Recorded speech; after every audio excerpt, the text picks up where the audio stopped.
Hello friends, welcome to the success केंद्र। Friends देखिए, आज इस सेशन में हम लोग बीपीएससी टीआरई 3.0 यानी कि बीपीएससी टीचर 3.0 जो न्यू वैकेंसी 2024 में आई हुई है, जिसका एग्जाम मार्च 2024 में लिया जाएगा। फ्रेंड्स उसके लिए बड़ा ही इंपॉर्टेंट सेशन है आज का। देखिए, आज इस सेशन में हम लोग एनसीईआरटी और एससीईआरटी जो क्लास 9th और 10th का बुक है, पॉलिटी का, इंडियन कॉन्स्टिट्यूशन का, उस बुक को हम लोग चैप्टर वाइज सारे एमसीक्यू को आज इस सेशन में कवर करने वाले हैं। इसी प्रकार से मैंने आपको ज्योग्राफी और हिस्ट्री कवर कराया था। NCERT SCERT class 9th 10th history और ज्योग्राफी को मैंने कवर करा दिया था। आज हम लोग इस सेशन में जो संविधान का प्रश्न है, इंडियन पॉलिटी का, इंडियन कॉन्स्टिट्यूशन का प्रश्न है, उसको हम लोग डिस्कस करने वाले हैं। चलिए फ्रेंड्स, सेशन आज के स्टार्ट करते हैं। एक बार सभी लोग प्लीज़ जल्दी से सेशन को लाइक कर दीजिए और इसका लिंक फटाफट किसी भी एक ग्रुप में जहाँ कहीं भी आप हैं वहाँ पर शेयर कर दीजिए। चलिए फ्रेंड्स, सेशन आज का स्टार्ट करते हैं। अब तो फ्रेंड्स, जैसे मैंने आपको बताया है कि आज इस सेशन में हम लोग एनसीईआरटी और एससीईआरटी क्लास 9th और क्लास 10th का जो इंडियन पॉलिटी का, भारतीय संविधान का, इंडियन कॉन्स्टिट्यूशन का बुक है, उसके सारे एमसीक्यू को आज हम लोग चैप्टर वाइज कवर करने वाले हैं। बड़ा ही इंपॉर्टेंट सेशन है फ्रेंड्स। एक बार सभी लोग प्लीज़ जल्दी से सेशन को लाइक कर दीजिए और फटाफट इसका लिंक किसी भी एक ग्रुप में जहाँ कहीं भी आप हैं वहाँ पर फ्रेंड्स शेयर कर दीजिए। देखिए, सबसे पहले हम लोग क्लास 9th के जो एनसीईआरटी और एससीईआरटी का पॉलिटी का बुक है, उसके एमसीक्यू को हम कवर करेंगे। उसके बाद हम लोग क्लास 10th के भी एनसीईआरटी और एससीईआरटी पॉलिटी बुक को कवर करेंगे। यहाँ पर आप देख भी सकते हैं, कक्षा 9 लोकतांत्रिक राजनीति।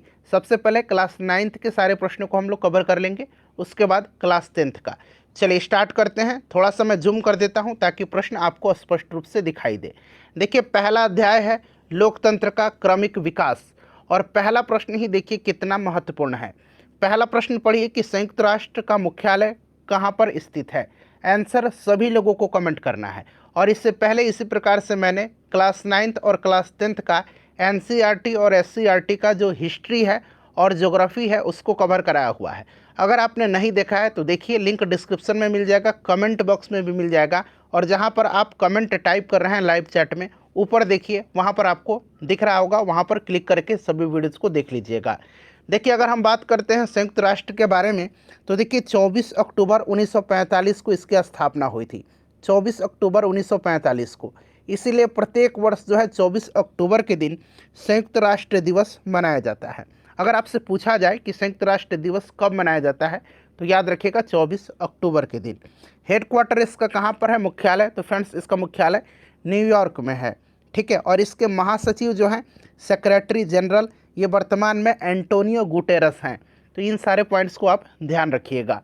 चलिए, दूसरा प्रश्न है कि कब म्यांमार ने लोकतंत्र को अपनाया, साथ ही औपचारिक शासक से आज़ाद हुआ था। तो देखिए फ्रेंड्स, अगर हम बात करते हैं म्यांमार की, तो म्यांमार 4 जनवरी 1948 को जो है स्वतंत्रता इसको बर्मा स्वतंत्रता अधिनियम 1947 की शर्तों के तहत प्राप्त हुई थी। 1948 यहाँ पर ऑप्शन 2 राइट आंसर हो जाएगा। 1948 में म्यांमार का पहले नाम जो था ये बर्मा था, याद रखेंगे आप, ठीक है ना। चलिए, उसके बाद देखिएगा कि अमेरिका में किस वर्ष लोकतांत्रिक सरकार की बहाली शुरू हुई थी। चलिए, अब यहाँ पर फ्रेंड्स ध्यान दीजिएगा। देखिए 1900 यहाँ पर मैं लिख देता हूँ, ऑप्शन में जो दिया गया 1900 में दिया गया है, जबकि यहाँ पर ध्यान दीजिएगा 1787 में जो है अमेरिका में लोकतांत्रिक संविधान को अपनाया गया था, ठीक है ना। और 1789 में जो है लोकतांत्रिक संविधान को लागू कर दिया गया था, ठीक है ना। इस चीज़ को आप ध्यान रखिएगा। तो ऑप्शन यहाँ पर मेरे हिसाब से गलत दे दिया गया है, ठीक है ना। तो 1789 और 1787 ये डेट आप याद रखेंगे। अपनाया था 1787 में और इसको लागू कर दिया गया था 1789 से। चलिए, किस वर्ष सोवियत संघ के विघटन के बाद 15 गणराज्य स्वतंत्र हो गए थे? सोवियत संघ का विघटन जो है, ध्यान रखिएगा, 1991 में हुआ था। कब हुआ था?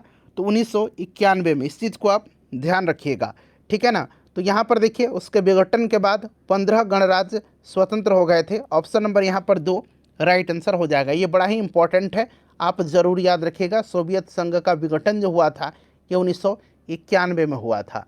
चलिए नेक्स्ट क्वेश्चन है कि सार्वभौमिक रूप से भारत में मताधिकार का प्रयोग कब हुआ। फ्रेंड्स देखिए 1992 से लेकर के पिछली बार जो बीपीएससी TRE 2.0 हुआ था, वहाँ तक जितने भी हिस्ट्री के प्रश्न पूछे गए हैं बीपीएससी के द्वारा, जितने भी एग्जाम में, उनको मैंने मैराथन सेशन में 3 घंटे की क्लास में कवर कराया हुआ है। साथ ही साथ मैंने पॉलिटी को इसी प्रकार से कवर कराया हुआ। पॉलिटी वाला वो क्लास ज़रूर देखिएगा। 1992 से लेकर के 2023 तक के सारे प्रश्न मैंने कराया हुआ है। ज्योग्राफी कराया हुआ है, ठीक है ना। साइंस में फिजिक्स, केमिस्ट्री, बायो को मैंने अलग अलग वीडियो में कराया हुआ है। बिहार का इतिहास, बिहार हिस्ट्री कराया हुआ है। साथ ही हमने मॉडर्न हिस्ट्री का 2 अलग से मैराथन सेशन कवर कराया हुआ है। मैंने सबका प्लेलिस्ट बना दिया है। लिंक आपको डिस्क्रिप्शन बॉक्स में मिल जाएगा, कमेंट बॉक्स में भी मिल जाएगा। जहाँ पर आप लाइव चैट कर रहे हैं वहाँ ऊपर देखिए, वहाँ भी आपको मिल जाएगा। चलिए देखिए, सार्वभौमिक रूप से भारत में मताधिकार का प्रयोग कब हुआ। राइट आंसर क्या होगा। तो फ्रेंड्स देखिए, भारत में 1950 में सार्वभौम मताधिकार की जो है ये अधिकार प्राप्त हुआ था, और उस समय उम्र 21 वर्ष थी, ठीक है ना। उस समय उम्र 21 वर्ष थी, और 1989 में यह घटा करके 18 वर्ष कर दी गई थी। 1989 में मतदान की आयु 21 से घटा करके 18 वर्ष कर दी गई थी 61वां संविधान संशोधन अधिनियम के तहत। 61वां संविधान संशोधन अधिनियम के तहत इस चीज़ को आप ज़रूर ही ध्यान रखिएगा। तो 1950 यहाँ पर राइट आंसर हो जाएगा। चलिए, जो इम्पोर्टेंट क्वेश्चन है ये आपको चैप्टर वाइज यहाँ पर दे दिया गया है, ठीक है ना। अब दूसरा चैप्टर शुरू हो रहा है, लोकतंत्र क्या और क्यों। देखिए प्रश्न है कि लोकतंत्र का अर्थ है, लोकतंत्र का अर्थ क्या है। तो चुनाव निष्पक्ष होना चाहिए लोकतंत्र में, लोगों द्वारा चुनी गई सरकार होनी चाहिए, और फैसले में लोगों की भागीदारी होनी चाहिए। तो ये उपरोक्त सभी यहाँ पर राइट आंसर इसका हो जाएगा। चलो उसके बाद देखिए, चीन में किस पार्टी की सरकार है। चीन में जो है किस पार्टी की सरकार है, बताइए राइट आंसर क्या होगा। चीन में जो है किस पार्टी की सरकार है। तो चीन में फ्रेंड्स कम्युनिस्ट पार्टी की सरकार है, और शी जिनपिंग जो है चीन के राष्ट्रपति हैं। जो कम्युनिस्ट पार्टी का महासचिव होगा वही चीन का राष्ट्रपति बनता है। चलिए उसके बाद नेक्स्ट क्वेश्चन कर लेंगे। तीसरा प्रश्न है कि वोट देने की उम्र तय सीमा क्या है। तो वोट देने की जो पहले उम्र थी मैंने बताया था 21 वर्ष थी, लेकिन वर्तमान में 18 वर्ष कर दिया गया है। किस संविधान संशोधन के द्वारा। तो 61वां संविधान संशोधन के द्वारा। इस चीज़ को आप ज़रूर याद रखिएगा। और 1989 में मतदान की आयु 21 से घटा करके 18 वर्ष कर दिया गया। चलिए उसके बाद नेक्स्ट क्वेश्चन है, कांग्रेस पार्टी का चुनाव चिन्ह क्या है। कांग्रेस पार्टी का चुनाव चिन्ह आपको पता है पंजा है, ठीक है ना। कमल भारतीय जनता पार्टी का है, लालटेन आरजेडी का है, और तीर जो है ये जेडीयू का है। चलिए आगे बढ़ेंगे कि जनता दल यूनाइटेड का चुनाव चिन्ह क्या है, यानी कि जेडीयू का। तो फ्रेंड्स ये लालटेन है, मैंने अभी आपको बताया भी है, ठीक है। जनता दल यूनाइटेड तो तीर होगा, ठीक है ना।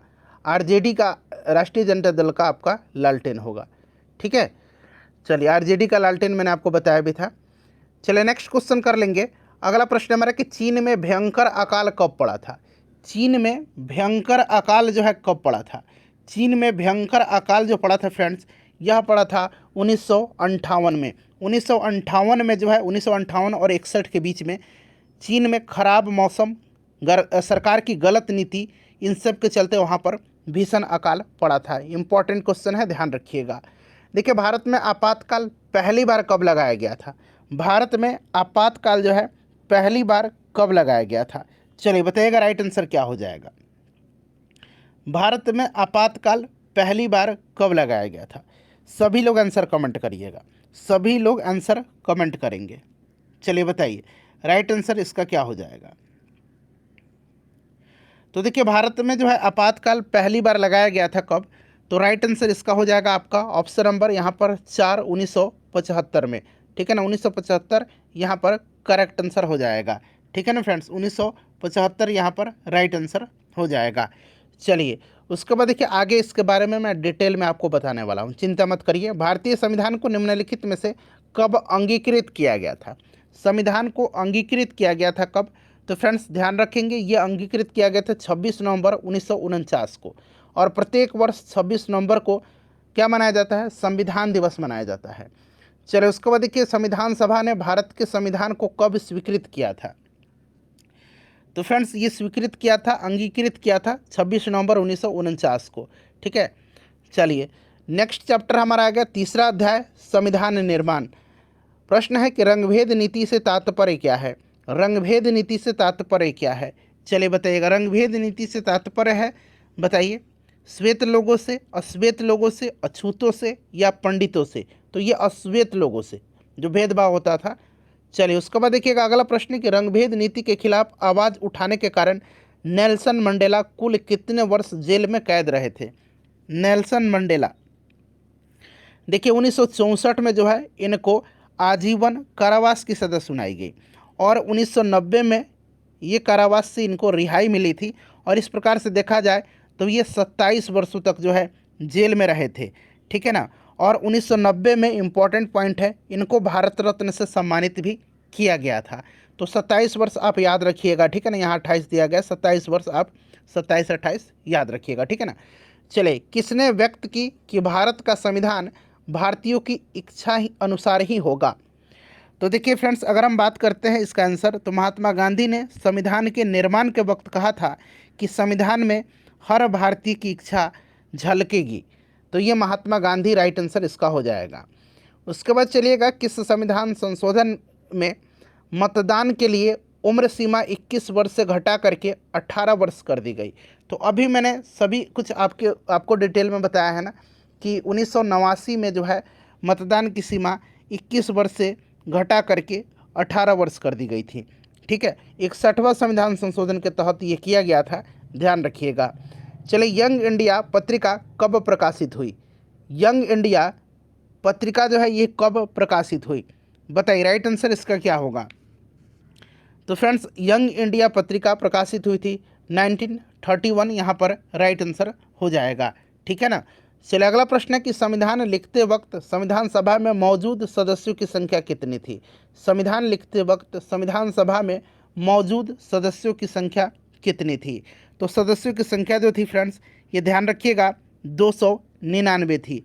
कितनी थी, 299 थी, ठीक है ना। अगर पूछा जाए कि संविधान सभा में महिला सदस्यों की संख्या कितनी थी, तो ये भी आप ध्यान रखेंगे, 15 महिला सदस्यों की संख्या संविधान सभा में थी। चलिए चौथा अध्याय आ गया हमारा चुनावी राजनीति। अब देखिए प्रश्न बड़ा ही इंपॉर्टेंट है। ये प्रश्न है कि बिहार विधानसभा में अनुसूचित जाति के लिए आरक्षित सीट कितना है।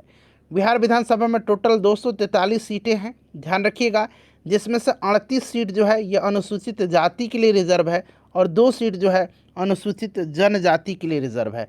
तो 38 होगा, यहाँ पर ऑप्शन में नहीं दिया गया है, 38 बना करके टिक लगाइए। चलिए उसके बाद देखिएगा कि वोट देने के लिए निर्वाचन आयोग ने कितने पहचाने को वैध माना है, बताइए राइट आंसर इसका क्या होगा। कितना जो है पहचान को वैध माना है। तो देखिए फ्रेंड्स, अगर हम बात करते हैं तो इसका राइट आंसर क्या हो जाएगा, करेक्ट आंसर बताइए, इसका करेक्ट आंसर क्या होगा।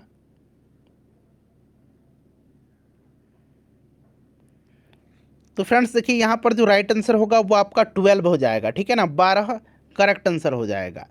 चलिए, गरीबी हटाओ का नारा किस पार्टी ने दिया था। गरीबी हटाओ का नारा 1971 में जो आम चुनाव हुआ था उस समय इंदिरा गांधी जी ने दिया था। तो यहाँ पर कांग्रेस राइट आंसर हो जाएगा, ठीक है ना। अच्छा, गरीबी हटाओ और देश बचाओ का नारा था, ये 1971 में इंदिरा गांधी ने दिया था। और गरीबी हटाओ 5वीं पंचवर्षीय योजना से संबंधित है, इस चीज़ को आप ध्यान जरूर रखिएगा, ठीक है ना। देखिए, लोकतंत्र बचाओ का नारा, ये लोकतंत्र था, अभी था गरीबी हटाओ देश बचाओ का नारा। ये लोकतंत्र बचाओ का नारा किस पार्टी ने दिया था, तो 1977 में जनता पार्टी ने दिया था, जनता पार्टी यहाँ पर राइट आंसर हो जाएगा। चलिए उसके बाद देखिए, दुनिया में सबसे ज़्यादा मतदाता किस देश के पास हैं। दुनिया में सबसे ज़्यादा जो मतदाता हैं, वोटर्स हैं, ये अपने प्यारे भारत में हैं। निम्न में से कौन सा एक भारतीय संविधान की चौथी अनुसूची की सही व्याख्या करता है। चौथी अनुसूची, टोटल 12 अनुसूची है, 8वीं अनुसूची में 22 भाषाओं का उल्लेख है, इस चीज़ को आप जरूर ध्यान रखिएगा। यहाँ पर देखिएगा चौथी अनुसूची, सभी ऑप्शन को पढ़िए, पहला और दूसरा पढ़ लीजिए, ये तो नहीं होगा, ठीक है। चलिए उसके बाद देखिएगा तीसरा भी नहीं होगा, चौथा होगा, इसमें राज्यसभा में स्थानों का आवंटन है, ठीक है ना। चलिए उसके बाद नेक्स्ट क्वेश्चन कर लेंगे। अगला प्रश्न हमारा क्वेश्चन नंबर 7 कि निर्वाचन आयोग का निम्नलिखित में से कौन सा कार्य नहीं है। निर्वाचन आयोग यानी कि चुनाव आयोग की बात की जा रही है। देखिए कौन सा कार्य यहाँ पर नहीं है, यह लोकसभा, विधानसभा और राष्ट्रपति उपराष्ट्रपति का चुनाव कराता है, बिल्कुल इसका कार्य है। राजनीतिक दलों को मान्यता निर्वाचन आयोग ही प्रदान करता है, ये भी सही है। किसी संसद सदस्य की मान्यता अपने विचार से रद्द करता है, ये इसका कार्य नहीं है, ठीक है ना। विधान परिषद के सदस्यों की निर्भरता से संबंधित मसलों पर राज्यपाल से सलाह लेता है, इस चीज़ को ये सही दिया गया है।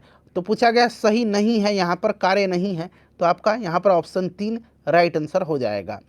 चलिए अगला चैप्टर आ गया अध्याय 5, संसदीय लोकतंत्र की संस्थाएं। चलिए पहला प्रश्न है कि निर्णय लेने के लिए कितनी महत्वपूर्ण संस्थाएं हैं। निर्णय लेने के लिए कितनी महत्वपूर्ण संस्थाएं हैं, बताइए। तो निर्णय लेने के लिए फ्रेंड्स कितनी महत्वपूर्ण संस्थाएं जो है उपलब्ध हैं, राइट आंसर इसका क्या होगा। तो यहाँ पर देखेंगे तो इसका जो करेक्ट आंसर हो जाएगा फ्रेंड्स वो आपका ऑप्शन 4 हो जाएगा, 3 हो जाएगा, 3 राइट आंसर हो जाएगा, ठीक है ना। एक तरह से देखें तो प्रेसिडेंट, प्रधानमंत्री, पार्लियामेंट, ठीक है ना। तो इस तरह से इसका राइट आंसर हो जाएगा आपका। चलिए कैसे, तो लेजिस्लेटिव, एग्जीक्यूटिव और जुडिशियल। चलिए नेक्स्ट क्वेश्चन है हमारा कि किस आयोग ने सामाजिक तथा आर्थिक रूप से पिछड़े वर्गों के रूप में 27% आरक्षण की व्यवस्था किया था, बताइए राइट आंसर इसका क्या होगा। तो फ्रेंड्स यह था मंडल आयोग।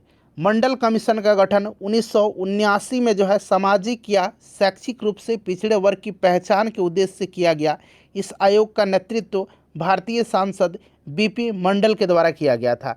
बीपी मंडल राइट आंसर हो जाएगा, ठीक है ना फ्रेंड्स। और देखिए 1980 में इसने अपना रिपोर्ट दिया था और उसमें पिछड़े वर्ग के लोगों के लिए सरकारी नौकरियों में 27% की आरक्षण की सिफारिश भी किया था और सरकार ने 1990 में मंडल आयोग की सिफारिशों को जो है लागू किया था।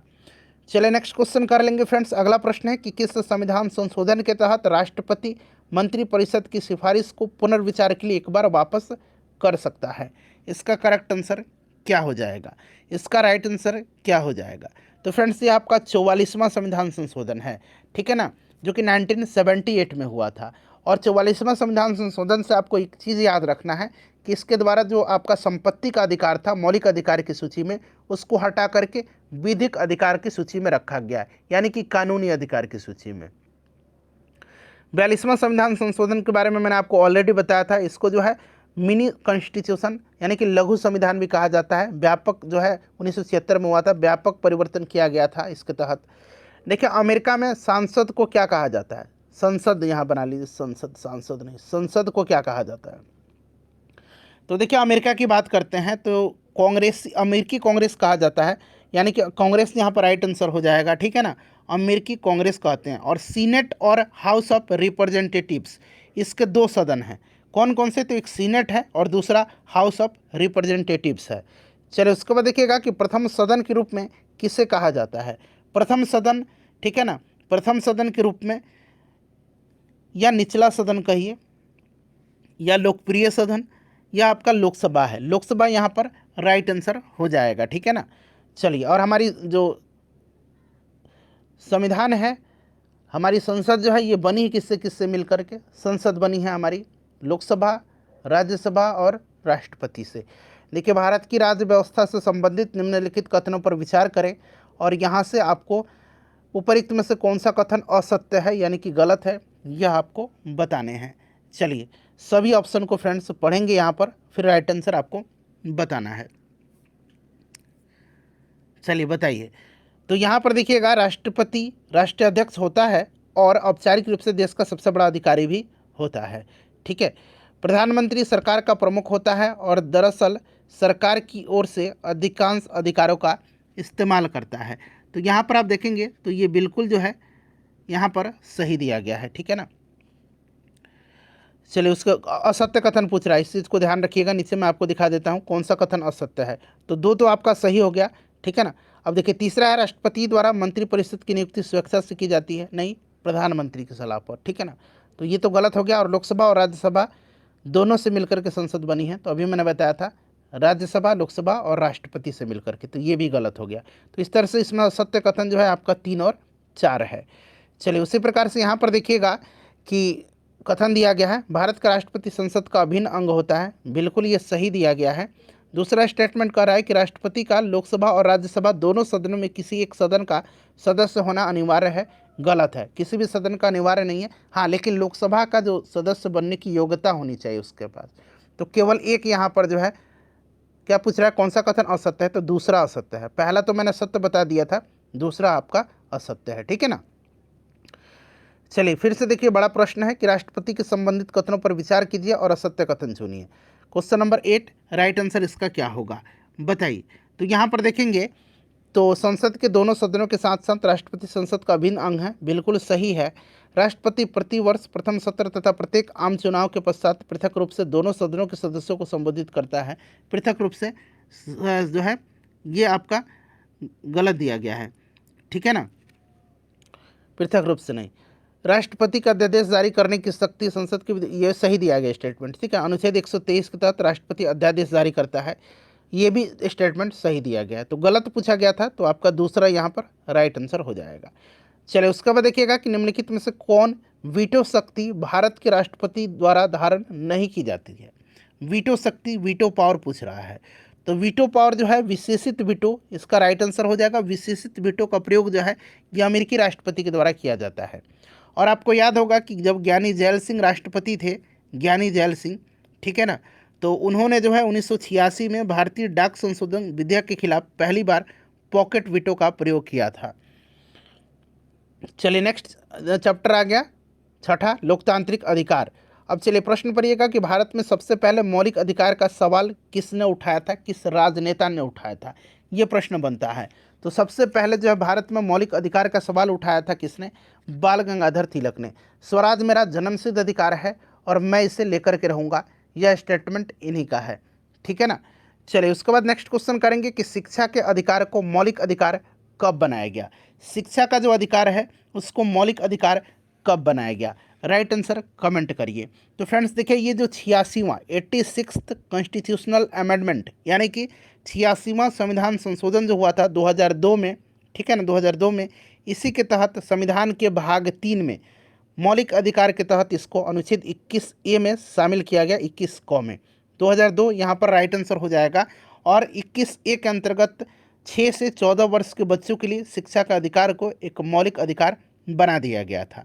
ठीक है ना। और शिक्षा का अधिकार अधिनियम 2009 का शिक्षा के जो अधिकार है 6 से 14 वर्ष की आयु के सभी बच्चों के लिए, ठीक है ना, इस चीज़ को आप ध्यान रखिएगा। अच्छा, शिक्षा का अधिकार अधिनियम लागू कब हुआ, ज़रा आप मुझे कमेंट करके बताइए। चलिए, इंदिरा साहनी और अन्य बनाम भारत जो था, अन्य बनाम भारत सरकार के मामले में सर्वोच्च न्यायालय के कुल कितने वरिष्ठ न्यायाधीशों ने फैसला सुनाया था। ठीक है ना, 9 न्यायाधीश जो थे इन्होंने याचिका दर्ज किया था। और यहाँ पर ध्यान दीजिएगा, इंदिरा साहनी केस जो था 1992 1992 की बात करते हैं, तो उसमें 9 न्यायाधीशों के सर्वोच्च न्यायालय के पैनल द्वारा निर्धारित किया गया था। ठीक है ना। और 11 न्यायाधीशों की संविधान पीठ के द्वारा इसमें ऐतिहासिक फैसला दिया गया था। ऑप्शन नंबर यहाँ पर 3 राइट आंसर हो जाएगा, 11। संपत्ति का अधिकार को किस संशोधन में लाया गया था। संपत्ति का अधिकार 44वां मैंने आपको बताया था 1978 में, और इसको आपको अनुच्छेद 301 में रखा गया, कानूनी अधिकार के रूप में, विधिक अधिकार के रूप में। चलिए, मानवाधिकार आयोग की स्थापना कब हुई थी। मानवाधिकार आयोग की स्थापना जो हुई थी 12 अक्टूबर 1993 को हुई थी। भारतीय यहाँ पर राष्ट्रीय मानवाधिकार आयोग की बात कर रहा है, national human rights commission of India के बारे में। ठीक है ना। चलिए, तो 1900 यहाँ पर 93 राइट आंसर इसका हो जाएगा। ठीक है ना फ्रेंड्स। चलिए अगला प्रश्न है कि शिक्षा का अधिकार कितने वर्ष के बच्चों के बीच उपलब्ध है। सिंपल सा क्वेश्चन है, यह आपका 6 से 14 वर्ष। ऑप्शन नंबर यहाँ पर ए करेक्ट आंसर हो जाएगा। लिंग चयन प्रतिबंध अधिनियम कानून कब बना, बताइए। तो फ्रेंड्स 1994, अगर हम बात करते हैं, पूर्व गर्भाधान और प्रसव पूर्व निदान तकनीक, जिसको कि PCPNDT, यहाँ मैं लिख देता हूँ, PCPNDT अधिनियम 1994 में कन्या भ्रूण हत्या और गिरते लिंगानुपात को रोकने के लिए भारत की संसद द्वारा पारित एक संघीय कानून है। और इस अधिनियम से प्रसव पूर्व लिंग निर्धारण पर प्रतिबंध लगा दिया गया था 1994। राइट आंसर इसका हो जाएगा। चलिए, घरेलू हिंसा से पीड़ित महिला अधिनियम कानून कब बनाया गया। तो ये कब बनाया गया फ्रेंड्स, ये आपका 2005 में बनाया गया। 2005 राइट आंसर हो जाएगा, ठीक है ना। घरेलू हिंसा से महिलाओं के संरक्षण अधिनियम 2005 में पारित किया गया और 26 अक्टूबर 2006 से 26 से ये पूरे देश में लागू किया गया था। इस चीज़ को आप ध्यान रखिएगा।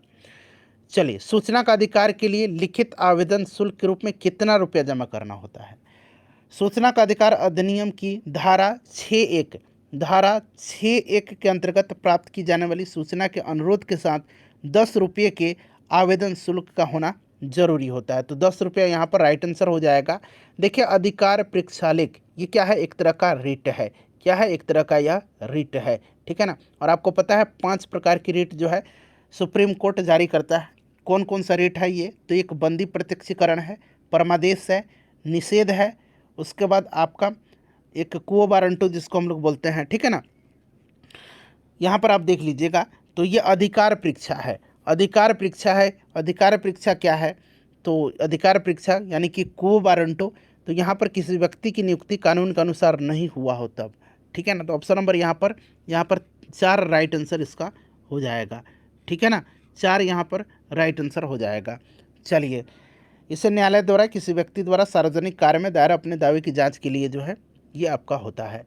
स्वतंत्रता का अधिकार का संबंध किस अनुच्छेद में है? स्वतंत्रता का अधिकार, अच्छा यहाँ पर ध्यान दीजिएगा, टोटल जो है 6 प्रकार की मौलिक अधिकार हैं, ठीक है ना। कौन कौन से? एक समता का अधिकार, समता अनुच्छेद 14 से 18 समानता का अधिकार जिसको कहते हैं। अनुच्छेद 19 से 22 स्वतंत्रता का अधिकार, 19 से 22 स्वतंत्रता का अधिकार, ठीक है ना। शोषण के विरुद्ध अधिकार अनुच्छेद 23 से 24। धर्म की स्वतंत्रता का अधिकार 25 से 28। संस्कृति और शिक्षा संबंधी अधिकार 29 से 30, ठीक है। और संवैधानिक उपचारों का अधिकार 32, जिसको बाबा साहब अम्बेडकर ने संवैधानिक उपचारों के अधिकार को संविधान की आत्मा कहा है। चलिए, उसके बाद देखिएगा कि भारतीय संविधान में किसकी व्यवस्था नहीं है? स्वतंत्रता, समानता, बंधुत्व बिल्कुल है। प्रेस यहाँ पर राइट आंसर हो जाएगा। देखिए, भारतीय संविधान के किस अनुच्छेद के तहत किसी मतदाता को अपने निर्वाचन क्षेत्र की किसी उम्मीदवार के आचरण के संबंध में जानने का अधिकार है? यहाँ पर सभी आर्टिकल देख लीजिए। तो यह आपका 19(1) क इसका राइट आंसर हो जाएगा। 19(1) क इसमें जो है बोलने और अभिव्यक्ति की स्वतंत्रता है और प्रत्येक नागरिक को भाषण द्वारा, लेखन, मुद्रण, चित्र या किसी अन्य तरीके से स्वतंत्र रूप से किसी के विचारों और विश्वासों को व्यक्त करने का अधिकार प्राप्त इसमें है। और यहाँ पर 325 भी बड़ा इंपॉर्टेंट है। 325 याद रखिएगा। भारतीय संविधान के 325 जो है यह मतदाता सूची नियमावली से संबंधित है। और 325 में कहा गया है कि कोई भी व्यक्ति धर्म, नस्ल, जाति या लिंग के आधार पर किसी विशेष मतदाता सूची में शामिल होने का दावा करने योग्य नहीं होगा। चलिए, निम्न कार्यों में से कौन सा कार्य अनुच्छेद 17 के तहत छुआछूत का कार्य माना जाता है? अस्पृश्यता का निवारण किया गया, अस्पृश्यता का अंत किया गया, छुआछूत का अंत अनुच्छेद 17 में। मौलिक अधिकार है, ध्यान रखिएगा। यहाँ पर सभी ऑप्शन को पढ़िएगा, इसमें से सारे के सारे ऑप्शन जो है यहाँ पर सही दिए गए हैं, इसलिए उपयुक्त सभी यहाँ पर करेक्ट आंसर हो जाएगा, ठीक है ना। चलिए, धार्मिक अधिकारों के संबंध में किसी व्यक्ति को बताइए, यहाँ नीचे कूट में से सही उत्तर का आपको चयन करना है, ठीक है ना। तो बताइए राइट आंसर यहाँ पर इसका क्या हो जाएगा? तो यहाँ पर देखिएगा कि धार्मिक अधिकारों के संदर्भ में किसी व्यक्ति को धार्मिक कामकाजों के प्रबंधन का अधिकार है, बिल्कुल है। धर्म के प्रचार प्रसार करने का अधिकार है, बिल्कुल है। और प्रचार प्रसार में कोई भी विधि अपनाने का अधिकार है, ऐसा नहीं है, ठीक है ना। तो सही है 1 और 2, 1 और 2 जो कि यहाँ पर ऑप्शन 1 में दिया गया है। चलो, उसके बाद देखिए भारतीय संविधान के अंतर्गत संपत्ति का अधिकार क्या है? तो अभी मैंने आपको बताया था जो आपका 44वां संविधान संशोधन था उसके तहत इसको जो है अनुच्छेद 301 के अंतर्गत विधिक अधिकार के रूप में, कानूनी अधिकार के रूप में रखा गया है। चलिए, नेक्स्ट क्वेश्चन है हमारे यहाँ पर लोकतांत्रिक राजनीति और क्लास 10th का अब हम लोग यहाँ से चैप्टर स्टार्ट कर रहे हैं। क्लास 9th आपका कंप्लीट हो गया। पहला अध्याय है लोकतंत्र में सत्ता की साझेदारी। भारत में औरतों के लिए आरक्षण की व्यवस्था है। भारत में औरतों के लिए आरक्षण की व्यवस्था है। तो ये स्थानीय निकायों में है, महिलाओं के लिए 33% आरक्षण की व्यवस्था, ठीक है ना। तो यहाँ पर आप देखेंगे तो पंचायती राज संस्थाएं राइट आंसर हो जाएगा। और बिहार ने तो आरक्षण 50% भी कर दिया है 2006 में, ठीक है ना। आगे प्रश्न मिलेगा आपको। चले, कौन रंगभेद विरोधी नहीं थे? रंगभेद विरोधी नहीं थे। यहाँ पर A, 2, 3 और 4 है, तो ऑप्शन पढ़िएगा चारों। मार्टिन लूथर थे, महात्मा गांधी थे, और यहाँ पर आप देखेंगे टॉमी स्मिथ और ऑल कॉर्लिस थे। जेड गुडी नहीं थे, ये टेलीविज़न हस्ती हैं, ये नहीं है, ठीक है ना। चलिए उसके बाद देखिए, किस अनुच्छेद में नागरिकों को स्वतंत्रता का अधिकार दिया गया है। स्वतंत्रता का अधिकार मैंने बताया है अभी थोड़ी देर पहले आपको। स्वतंत्रता का जो अधिकार है यह अनुच्छेद किस में है, 19 से 22 तक में है। तो 19 में जो है ना स्वतंत्रता का अधिकार दिया गया है। चलिए उसके बाद देखिए, राजनीतिक में धर्म एक समस्या के रूप में तब खड़ी होती है जब, बताइए राइट आंसर इसका क्या होगा, करेक्ट आंसर इसका क्या होगा फ्रेंड्स। चलिए बताइएगा राइट आंसर क्या होगा, धर्म को राष्ट्र मान लिया जाए तब यह एक समस्या के रूप में खड़ी होती है। चलिए उसके बाद देखिए, सांप्रदायिक राजनीति के अर्थ आधारित हैं, सांप्रदायिक राजनीति के अर्थ आधारित है, तो इसका राइट आंसर हो जाएगा एक धर्म दूसरे से श्रेष्ठ है। उसके बाद देखिएगा कि धर्मनिरपेक्ष का क्या अर्थ है।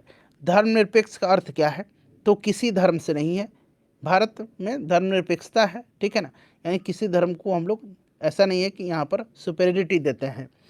सर्वप्रथम ब्रिटेन देश ने कब महिलाओं को वोट देने का अधिकार प्राप्त हुआ, ब्रिटेन देश में, तो फ्रेंड्स ये 1918 में प्राप्त हुआ था, ठीक है ना, 1918 में हुआ था। चलिए 1918 ध्यान रखिएगा, 1918 में। चलिए अगला प्रश्न कर लेंगे। नेक्स्ट क्वेश्चन है हमारा, इंग्लैंड में महिलाओं को वयस्क मताधिकार 1918 में जो है प्राप्त हुआ था। भारत में किस पर आधारित विभाजन संभव है, भारत में किस पर आधारित विभाजन जो है संभव है, तो फ्रेंड्स ये आपका धर्म पर, ठीक है ना, धर्म पर। चलिए उसके बाद देख लीजिएगा कि पंचायत के लिए निर्वाचन आयोग की नियुक्ति कौन करता है।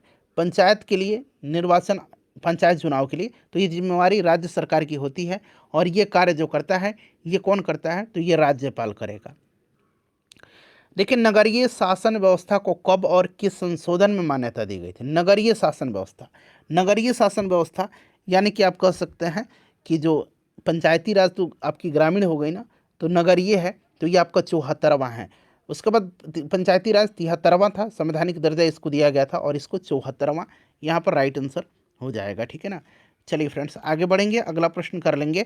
नेक्स्ट क्वेश्चन है हमारा कि कितनी जनसंख्या पर नगर पंचायत की स्थापना की जाती है।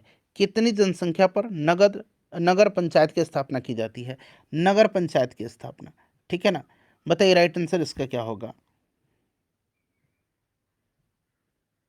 तो करेक्ट आंसर यहाँ पर आपका ऑप्शन नंबर 1 हो जाएगा, ऑप्शन नंबर 1 राइट आंसर हो जाएगा, ठीक है ना। चलो उसके बाद देखिए, नगर पालिका कार्य क्षेत्र विषय अनुसूची में है। नगर पालिका जो है यह किस अनुसूची का विषय है, तो फ्रेंड्स यह 12वीं अनुसूची में है। किस अनुसूची में है, तो याद रखेंगे यह आपका 12वीं अनुसूची में है, ठीक है ना, 12वीं अनुसूची ध्यान रखिएगा। चलिए देखिए, जिला परिषद का कार्यकाल कितने वर्ष का होता है। जिला परिषद का कार्यकाल 5 वर्ष का होता है, 5 वर्ष राइट आंसर हो जाएगा। भारत एवं अमेरिका के संविधान के संदर्भ में निम्नलिखित में से कौन सा प्रावधान एक समान है। एक समान भारत और अमेरिका के संविधान में, ठीक है ना। बताइए राइट आंसर क्या होगा। राइट आंसर यहाँ पर देखेंगे, सारे ऑप्शन को देख लीजिएगा, दिख रहा होगा। देखिए स्वतंत्र, यहाँ पर देखिए आपका, यहाँ पर देखिए संविधान के निर्वाचन के लिए एक स्वतंत्र न्यायपालिका पाई जाती है। ऑप्शन 4 यहाँ पर राइट आंसर हो जाएगा, ठीक है ना। चलो उसके बाद देखिएगा कि भारत और ब्रिटेन संविधान के संदर्भ में निम्नलिखित में से कौन सा कथन सही है। भारत और ब्रिटेन के बारे में पूछा जा रहा है, तो यहाँ पर देख लीजिए सभी ऑप्शन। दोनों देशों में संसदीय प्रणाली का प्रावधान है, बिल्कुल है। संसदीय प्रणाली जो है ब्रिटेन से ही लिया गया हमारे संविधान में, और संघीय प्रणाली, संघात्मक व्यवस्था को कनाडा से लिया गया है। संघात्मक व्यवस्था को कनाडा से लिया गया है, इस चीज़ को ध्यान रखिएगा। और संसदीय पूछेगा तो आपका ब्रिटेन से। चलिए उसके बाद देखिएगा कि भारतीय संविधान के अंतर्गत विषय तथा यहाँ पर संबंधित सूची से संबंध में निम्नलिखित में से कौन सा ये सुमेलित नहीं है। एक तरफ विषय है, एक तरफ सूची है। देखिए वन जो है ये समवर्ती सूची है, वन जो है आपका समवर्ती सूची है। देखिए मैं बता देता हूँ पहले। देखिए सबसे पहले हम लोग आते हैं संघ सूची, राज्य सूची और समवर्ती सूची, ठीक है ना। शक्तियों का विभाजन ये किस अनुसूची में है, तो 7वीं अनुसूची में किया गया है, ठीक है। संघ और राज्य के बीच शक्तियों का विभाजन। अब देखिए संघ सूची में क्या क्या आता है, तो विदेशी मामले, रेडियो टेलीविज़न, डाक बचत बैंक, शेयर बाजार, बैंकिंग, बीमा, रेलवे, रक्षा, ये सब आपका आता है संघ में। राज्य सूची में क्या क्या आएगा, तो राज्य सूची में पुलिस, लोक व्यवस्था, ठीक है, लोक स्वास्थ्य, स्वच्छता, भूमि सुधार, पंचायती राज, रेलवे पुलिस भी ध्यान रखेंगे इसी में आता है। और समवर्ती सूची में क्या आएगा? शिक्षा, आर्थिक नियोजन, उसके बाद जनसंख्या नियंत्रण, परिवार नियोजन, ठीक है, वन, ये सब आता है। तो यहाँ पर देखिए वन जो है समवर्ती सूची है, बिल्कुल ये सही है। शेयर बाजार समवर्ती सूची है? नहीं, अभी मैंने बताया था आपको शेयर बाजार, बैंकिंग, बीमा, ये सब आपका संघ सूची का विषय है। तो ये वाला आपका गलत दिया गया है। तो यही पूछा गया है गलत कौन सा है। डाक बचत संघ सूची है, जन स्वास्थ्य राज्य सूची है। तो गलत कौन सा है इसमें से पूछा गया, कौन सा सही सुमेलित नहीं है? तो आपका ऑप्शन यहाँ पर 2 राइट आंसर हो जाएगा। चलिए, भारतीय संविधान में राज्य सूची में निम्नलिखित में से कौन सा एक शामिल नहीं होता है? राज्य सूची में शामिल नहीं होता है, बताइए। राज्य सूची में शामिल नहीं है, राज्य सूची में शामिल नहीं है।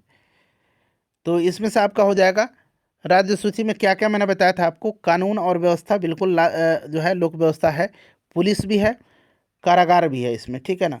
ये आपका दंड प्रक्रिया संहिता नहीं है, दंड प्रक्रिया संहिता नहीं होगा, इसीलिए ध्यान रखिएगा, ठीक है ना। चलिए, तो ऑप्शन नंबर यहाँ पर 4 राइट आंसर हो जाएगा। अगला प्रश्न करेंगे कि निम्नलिखित में से किस या किन आयोग समिति का संबंध केंद्र राज्य संबंध से नहीं रहा है, और यहाँ से सही आंसर चुन करके बताना है। तो देखिए किसका इसमें से नहीं रहा है, तो मैं आपको बताता हूँ वो आपका कौन सा कमेटी है। तो वह आपका कमेटी कौन सा है? तो फ्रेंड्स, ये आपका इंद्रजीत गुप्ता समिति है। इसका संबंध केंद्र राज्य संबंध से नहीं रहा है। इंद्रजीत गुप्ता समिति का संबंध किससे है? तो ये आपका चुनाव के राज्य वित्त पोषण से है, चुनाव के राज्य वित्त पोषण से है, ठीक है ना। तो यहाँ पर राइट आंसर आपका हो जाएगा केवल 3। देख लीजिए ऑप्शन 1 में।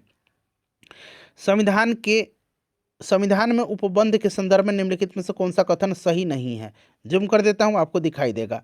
चलिए, सही नहीं है, सही नहीं है। चलिए सभी कथन को पढ़िए, सभी कथन को पढ़िए। राइट आंसर यहाँ पर क्या होगा? क्वेश्चन नंबर 26 राइट आंसर क्या होगा? सही नहीं है। देखिए, संसद विधि द्वारा अंतर्राज्यीय विवादों की जांच करने और सलाह देने के लिए अंतर्राज्यीय परिषद का गठन कर सकेगी, ये सही नहीं है। दूसरा स्टेटमेंट सही नहीं है। सभी ऑप्शन को एक बार आप पढ़ लीजिए।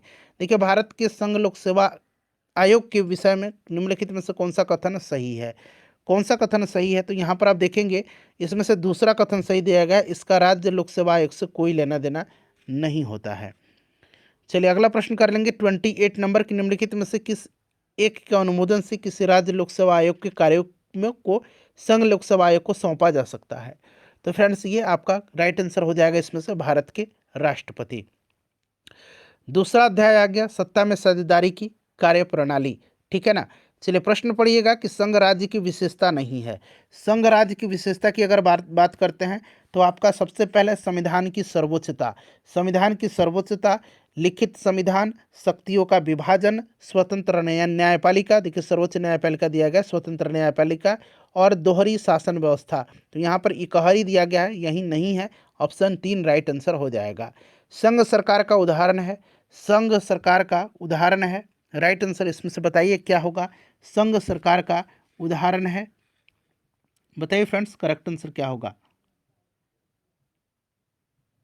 संघ सरकार का उदाहरण है, तो इसमें से देखिए अमेरिका राइट आंसर हो जाएगा। भारत में संघ और राज्यों के बीच अधिकारों का विभाजन कितनी अनुसूची में किया गया है? कितनी सूची में किया गया? तो ये 7वीं अनुसूची में 3 सूची हैं, संघ सूची, राज्य सूची और समवर्ती सूची। तो यहाँ पर ऑप्शन नंबर 4 देख सकते हैं, राइट आंसर दिया गया है। चलिए, सत्ता में साझेदारी सही है क्योंकि, सत्ता में साझेदारी सही है क्योंकि, राइट आंसर इसका क्या होगा? क्योंकि विभिन्न समुदायों के बीच टकराव यह कम करती है, ठीक है ना। चलो उसके बाद देखिएगा कि भारतीय स्वतंत्रता अधिनियम 1947 में देशी रियासतों की संख्या कितनी थी?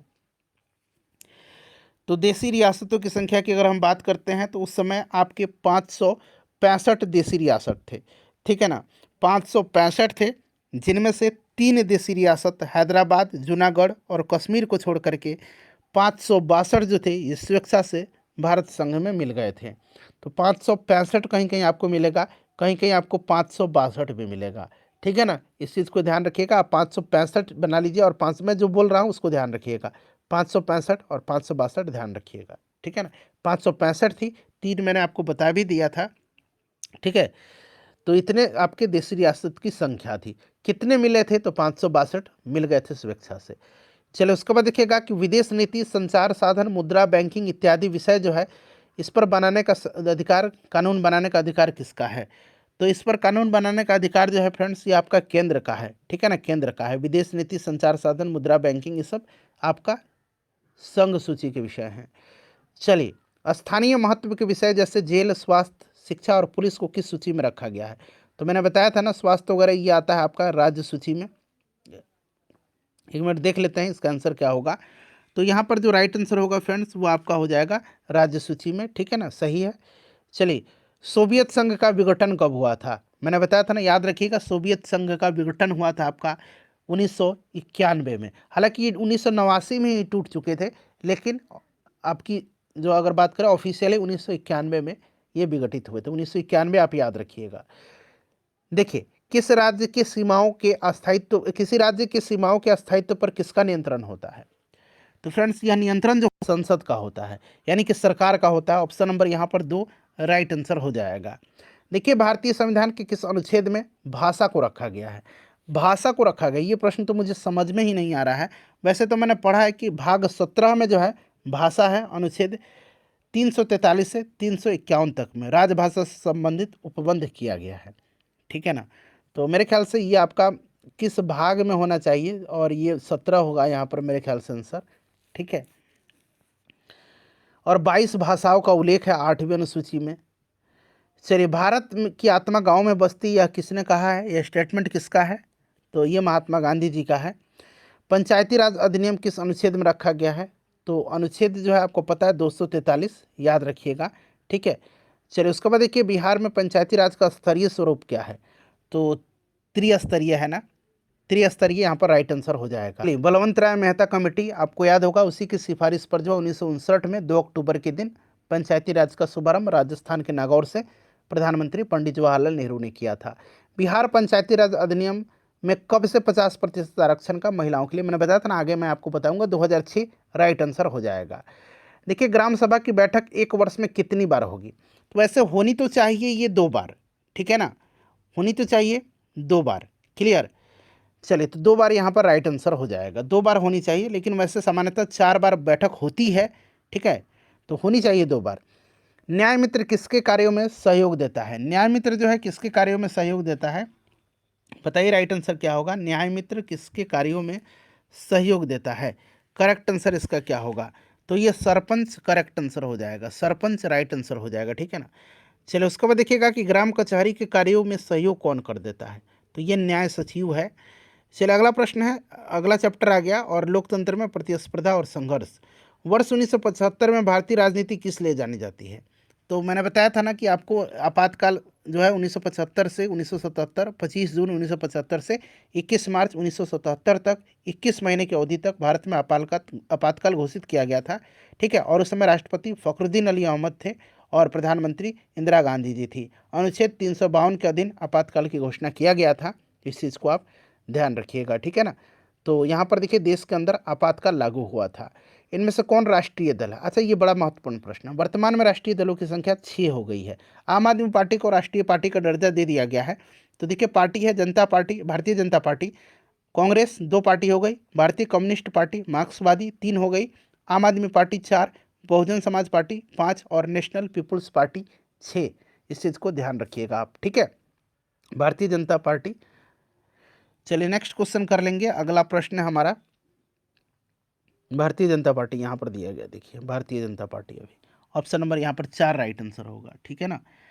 चलिए फ्रेंड्स, नेक्स्ट क्वेश्चन हम लोग करेंगे। अब अगला प्रश्न है हमारा कि दल बदल कानून किस पर लागू होता है? अच्छा, दल बदल कानून जो है ना, आपको याद होगा कि 1985 में जो है फ्रेंड्स आपका जो 52वां संविधान संशोधन था, ठीक है, उसके तहत 10वीं अनुसूची जोड़ा गया और इसमें दल बदल पर प्रतिबंध लगाया गया।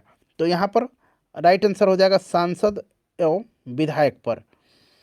देखिए, गठबंधन सरकार बनाने की संभावना किस प्रकार की दलीय व्यवस्था में रहती है? गठबंधन सरकार, बताइए राइट आंसर क्या होगा? तो फ्रेंड्स, ये आपका बहुदलीय राइट आंसर हो जाएगा, ठीक है ना। चलिए, किस देश में बहुदलीय व्यवस्था है? तो बहुदलीय व्यवस्था जो है ये किस देश में है? तो आपका पाकिस्तान और बांग्लादेश यहाँ पर राइट आंसर हो जाएगा। कौन सा प्रमुख उद्देश्य राजनीतिक दलों का होता है? तो इसमें से अगर हम बात करते हैं तो सत्ता प्राप्त करना ही मेन उद्देश्य होता है, चाहे वह नैतिक स्तर पर या अनैतिक स्तर पर। चलिए उसके बाद देखिए, राजनीतिक दलों की नींव सर्वप्रथम किस देश में पड़ी? राजनीतिक दलों की नींव सर्वप्रथम पड़ी थी कहाँ पर? बताइए राइट आंसर क्या होगा। राजनीतिक दलों की नींव सर्वप्रथम जो है पड़ी थी, तो फ्रेंड्स ये पड़ी थी कहाँ पर? तो राइट आंसर हो जाएगा आपका अमेरिका में, ठीक है ना। वर्ष 2005 में सूचना का अधिकार की शुरुआत कहाँ से हुई थी? 2005 में सूचना का अधिकार की शुरुआत जो हुई थी, सूचना का अधिकार अधिनियम 12 अक्टूबर 2005 को लागू हुआ था और ये राजस्थान से शुरुआत हुई थी। इस चीज़ को आप ध्यान रखिएगा, ठीक है ना। चलिए उसके बाद नेक्स्ट क्वेश्चन है कि राजनीतिक दल का आशय क्या है? राजनीतिक दल का आशय जो है, ये व्यक्तियों का एक समूह है राजनीतिक दल। चलिए श्रीलंका कब आज़ाद हुआ था? तो श्रीलंका आज़ाद हुआ था कब? 1948 में। 4 फरवरी को प्रतिवर्ष श्रीलंका में जो है राजनीतिक स्वतंत्रता की स्मृति के रूप में मनाया जाता है। चलिए तो ये 1948 राइट आंसर हो जाएगा। बोलीविया में जन संघर्ष का मुख्य कारण क्या था? बोलीविया में जन संघर्ष जो का मुख्य कारण था आपका, पानी की आपूर्ति वहाँ पर कम थी, पानी की कीमत में वृद्धि हो गई थी। तो ऑप्शन नंबर यहाँ पर एक राइट आंसर हो जाएगा। चलिए ताड़ी विरोधी आंदोलन किस प्रांत में शुरू हुआ था? बड़ा ही महत्वपूर्ण क्वेश्चन है। तो ताड़ी विरोधी आंदोलन ये आंध्र प्रदेश में, ठीक है। चलिए अगला प्रश्न है कि नर्मदा घाटी किस राज्य से संबंधित है? तो नर्मदा घाटी गुजरात, महाराष्ट्र और मध्य प्रदेश। तो ऑप्शन नंबर यहाँ पर 4 राइट आंसर हो जाएगा। चलिए उसके बाद नेक्स्ट क्वेश्चन कर लेंगे। क्वेश्चन नंबर हमारा अगला है कि भारतीय किसान यूनियन के प्रमुख नेता थे। भारतीय किसान यूनियन के, तो ये महेंद्र सिंह टिकैत थे, काफ़ी ये प्रसिद्ध व्यक्ति हैं। 1925 में भारतीय कम्युनिस्ट पार्टी की स्थापना किसने की थी? 1925 में कानपुर में हुआ था, ठीक है ना। और ये संस्थापक सदस्यों में से S.A. डांगे थे। उस समय संस्थापक सदस्य में ये शामिल थे, S.A. डांगे। चलिए राजद पार्टी की स्थापना कब हुई थी? बताइए राजद पार्टी की स्थापना कब हुई थी? राइट आंसर बताइए। राजद पार्टी की राष्ट्रीय जनता दल 1997, ठीक है ना। समाजवादी पार्टी के संस्थापक मुलायम सिंह जी ने पार्टी की स्थापना कब किया था? तो इन्होंने किया था 1992 में। चलिए 1977 की जनता पार्टी की सरकार को लोकसभा चुनाव में कुल 542 सीटों में से कितने सीटें मिली थी? तो कुल सीटें उस समय उसको मिली थी 295 सीटें मिली थी, ठीक है ना। 295, इस चीज़ को ध्यान रखिएगा। यहाँ पर ऑप्शन में यहाँ पर ऑप्शन इस तरह से दिया गया है, ठीक है ना। 18 19, ये थोड़ा सा यहाँ पर एरर है प्रश्न में। तो ये मिली थी, मैंने बता दिया था ना, 295, ध्यान रखिएगा। गरीबी हटाओ का नारा इंदिरा गांधी के द्वारा कब दिया गया था? तो मैंने बता ही दिया है, 1971 में, ठीक है। गरीबी हटाओ। निम्नलिखित में से कम कितने राज्यों में राज्य स्तरीय पार्टी की हैसियत रखने वाली राजनीतिक दल को राष्ट्रीय पार्टी की मान्यता दी जाती है? अब जितने भी यहाँ से संबंधित ये एलिजिबिलिटीज हैं, ये आपको 3-4 क्वेश्चन है, पूरा क्लियर हो जाएगा। तो सबसे पहले यहाँ तो इसका राइट आंसर मैं आपको बता दूँ, ये आपका हो जाएगा 4 राज्य, ठीक है ना, 4 राज्य। अब आइए अगला प्रश्न, किसी राजनीतिक दल को राष्ट्रीय दल अथवा प्रादेशिक दल के रूप में मान्यता निम्नलिखित में से कौन देता है? तो ये निर्वाचन आयोग देता है। ये प्रश्न बड़ा पूछा जाता है। उसके बाद देखिए, किसी राजनीतिक दल का राष्ट्रीय दल के रूप में मान्यता कब प्रदान की जाती है? तो इसका आंसर जो हो जाएगा यहाँ पर देख लीजिएगा, उससे 4 या अधिक राज्यों में राज्य स्तरीय राजनीतिक दल के रूप में मान्यता दी गई हो। अब चलिए, भारत में एक राष्ट्रीय दल के रूप में मान्यता प्राप्त करने के लिए किसी दल को कम से कम कितने मत जो हैं प्राप्त करने चाहिए? तो कम से कम कितने मत प्राप्त करना चाहिए? तो 4% वैध मत जो है 4 अथवा अधिक राज्यों में, ठीक है। चलो उसके बाद देख लीजिएगा कि भारत में दलीय पद्धति की एक विशेषता है। भारत में दलीय पद्धति की एक विशेषता है, बहुदलीय पद्धति। हमारे यहाँ बहुत सारी पार्टियाँ हैं, क्षेत्रीय पार्टी भी हैं, ठीक है, राष्ट्रीय पार्टी भी हैं। प्रथम लोकसभा चुनाव में कितने राजनीतिक दलों को राष्ट्रीय दल का दर्जा प्राप्त हुआ था? यह प्रश्न बनता है कि कितने राष्ट्रीय दलों ने उस समय चुनाव लड़ा था? तो 14, ध्यान रखिएगा, राष्ट्रीय दल थे। ऑप्शन नंबर यहाँ पर 3 राइट आंसर हो जाएगा, 14। वर्तमान में देश में राष्ट्रीय दलों की कुल संख्या कितनी है? नेशनल पार्टी जो है 6 हैं, मैंने आपको बता ही दिया है, इस चीज़ को ध्यान रखिएगा। निम्नलिखित में से कौन सा एक क्षेत्रीय दल है? तो इसमें से देखिए, क्षेत्रीय दल जो है आपका हो जाएगा अकाली दल, क्षेत्रीय दल है। देखिए, किसी राजनीतिक दल को पंजीकृत दल की स्थिति पाने के लिए कम से कम कितना प्रतिशत मत पाने चाहिए? तो अभी मैंने बताया आपको कितना प्रतिशत मत पाना चाहिए, तो ये 4% जो है इसका राइट आंसर हो जाएगा। भारत में दलीय व्यवस्था निम्नलिखित में से किस एक व्यवस्था का अंग है? दलीय व्यवस्था जो है किस एक व्यवस्था का अंग है? तो फ्रेंड्स ये आपका राजनीतिक व्यवस्था का है। निम्नलिखित में से किस वर्ष भारतीय साम्यवादी दल की विभाजन होने पर भारतीय साम्यवादी यानी कि मार्क्सवादी का जन्म हुआ था? ठीक है ना, CPIM। तो राइट आंसर इसका क्या हो जाएगा फ्रेंड्स? करेक्ट आंसर आपका हो जाएगा 1964 में। चलिए अगला चैप्टर आ गया लोकतंत्र की उपलब्धि। चलिए प्रश्न है कि कौन सी बात लोकतांत्रिक व्यवस्था के अनुरूप नहीं है? चलिए यहाँ पर आंसर बताइएगा। तो राइट आंसर अनुरूप नहीं पूछा गया है, तो बहुसंख्यकों का शासन। ठीक है, चलिए उसके बाद देखिएगा कि लोकतांत्रिक व्यवस्थाओं ने किन मुद्दों पर सफलता पाई है। तो किस मुद्दे पर लोकतांत्रिक व्यवस्था में सफलता पाया गया है? तो लोगों के बीच टकराव समाप्त कर दिया। तो ऑप्शन नंबर यहाँ पर 2 राइट आंसर हो जाएगा। लोकतंत्र की सफलता का कारण पूछा गया है, तो यहाँ पर शिक्षा होगा, शिक्षित राइट आंसर हो जाएगा। 15वीं लोकसभा चुनाव कब हुआ था? आपको 17वीं याद रखना है, ठीक है ना। 17वीं लोकसभा चुनाव जो हुआ था ये पिछले बार हुआ था, 17वीं लोकसभा चुनाव, ठीक है ना। चलिए तो यहाँ पर 15वीं पूछ रहा है, तो 15वीं जो होगा आपका राइट आंसर क्या हो जाएगा फ्रेंड्स? यहाँ पर 2009, ठीक है। 16वीं आपका 2014, 17वीं 2018, ठीक है ना। अब जो चुनाव होगा वो 18वीं लोकसभा होगी। चलो उसके बाद देखिए किसे बढ़ाने में लोकतंत्र मददगार होता है? तो लोकतंत्र मददगार होगा आपका विश्वास, समझदारी और शिक्षित, सही सभी हो जाएगा। लोकतंत्र का आशय क्या है? तो लोकतंत्र का आशय है आपका जनता के द्वारा शासन। ऑप्शन नंबर यहाँ पर 1 राइट आंसर हो जाएगा। चलिए अगला चैप्टर आ गया लोकतंत्र की चुनौतियाँ। तो देखिए लोकतंत्र की सफलता निर्भर करती है, लोकतंत्र की सफलता जो है यह निर्भर करती है नागरिकों की विवेकपूर्ण सहभागिता पर, ठीक है ना। चलिए नेक्स्ट क्वेश्चन है हमारा कि 15वीं लोकसभा चुनाव से पूर्व लोकतंत्र में महिला की भागीदारी कितनी थी? तो उस समय भागीदारी 10% थी, और अब जो अभी 17वीं लोकसभा हुआ था उसमें आपके 78, यहाँ पर ध्यान रखिएगा कितने, तो ये 78 महिला सदस्य चुनकर आई थी, ठीक है ना। इस चीज़ को आप ध्यान रखिएगा। लोकतंत्र जनता का जनता के लिए तथा जनता के लिए शासन है, यह कथन किसका है? सिंपल सा अब्राहम लिंकन का यह स्टेटमेंट है, ठीक है ना। चलिए उसके बाद देखिएगा कि क्षेत्रवाद की भावना एक कुपरिणाम है किसका? तो यह क्षेत्रवाद जो है अलगाव का यह एक परिणाम है।